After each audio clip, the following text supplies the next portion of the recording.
दोस्तों अगर solid object का डेंसिटी लिक्विड के डेंसिटी से ज़्यादा हो तो उस केस में वो ऑब्जेक्ट लिक्विड में सिंक करता है, लेकिन अगर सॉलिड ऑब्जेक्ट का डेंसिटी लिक्विड के डेंसिटी से कम हो तो उस केस में वो उस लिक्विड पे फ्लोट करता है।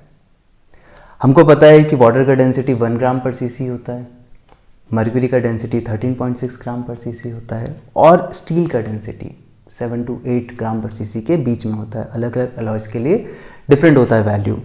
तो स्टील का डेंसिटी वाटर के डेंसिटी से तो ज़्यादा है तो ये वाटर में सिंक करेगा, लेकिन स्टील का बॉल मर्क्यूरी पे फ्लोट करेगा।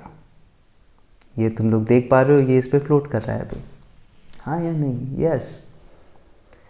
अब हमको ये समझना है कि अगर कोई ऑब्जेक्ट लिक्विड पे फ्लोट कर रहा है तो उसका कितना वॉल्यूम उस लिक्विड में इमर्ज्ड है और कितना उस लिक्विड के बाहर है।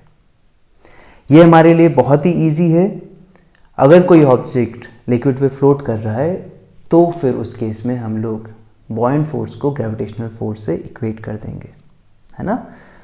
और वहाँ से उस सॉलिड ऑब्जेक्ट का जितना वॉल्यूम इमर्ज्ड है लिक्विड में उसको अगर हम उसके टोटल वॉल्यूम से डिवाइड करेंगे तो इस रेशियो का एक्सप्रेशन हमको मिलता है density of solid upon density of liquid. मैं फिर से रिपीट कर रहा हूँ, density of solid upon density of liquid. अगर ये रेशियो 0.5 अगर हमको मिलता है, जैसे अगर ये वुडन बॉल है और ये वाटर है तो वुड का डेंसिटी है ना अप्रॉक्सीमेटली 0.5 ग्राम पर सीसी होता है। अलग अलग वुड्स के लिए वो भी डिफरेंट होता है।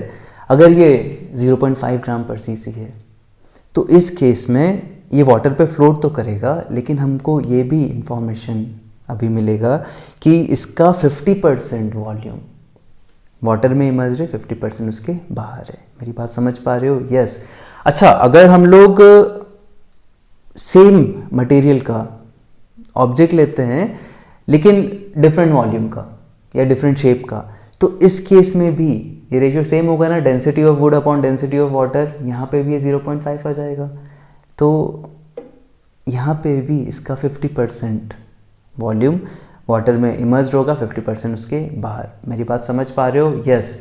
लेकिन अगर मैं एक आइडेंटिकल स्फेरिकल बॉल ले लूँ वुड का और उसको मैं मर्क्यूरी के ऊपर अगर रखता हूँ तो ये फ्रैक्शन बहुत ही कम होगा ना, क्योंकि density of mercury density of water से बहुत ज़्यादा है, हाँ या नहीं? यस।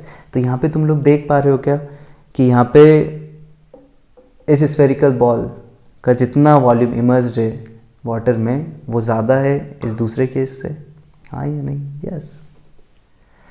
अब हम लोग अगर दो अलग अलग मटेरियल के बॉल्स ले रहे हैं, ये एल्यूमिनियम का है, कॉपर का है। एल्यूमिनियम का डेंसिटी कॉपर के डेंसिटी से बहुत कम होता है ना। तो यहाँ पे अगर मैं इसको मर्क्यूरी के ऊपर रखता हूँ तो इसका जितना वॉल्यूम अभी इमर्ज्ड है मर्क्यूरी में वो ऑब्जर्व करो, और जब मैं इस कॉपर के बॉल को यहाँ पे रखता हूँ तो ये देख पा रहे हो क्या तुम? यहाँ पे जितना वॉल्यूम इसका इमर्ज्ड है वो ज़्यादा है इससे, हाँ या नहीं? यस। अगर हम लोग कॉइन को भी मर्क्यूरी के ऊपर रखते हैं तो वो सिंक नहीं करेगा, वो फ्लोट करेगा इस पे, देख पा रहे हो? यस, क्योंकि इसका डेंसिटी, कॉइन का डेंसिटी जो मर्क्यूरी है उसके डेंसिटी से कम है। अब मुझे तुम लोगों से ये पूछना है कि अगर इस आयरन के ऑब्जेक्ट को मैं वाटर पे रखता हूँ तो आयरन का डेंसिटी तो वाटर से ज़्यादा होता है, लेकिन फिर भी ये इस पे फ्लोट क्यों कर रहे हैं? तुम लोग सोचो इसके बारे में, और जो भी तुमको समझ में आता है वो कमेंट सेक्शन में ज़रूर मुझे बताना। हम लोग मिलते हैं नेक्स्ट वीडियोज़ में। Thank you so much.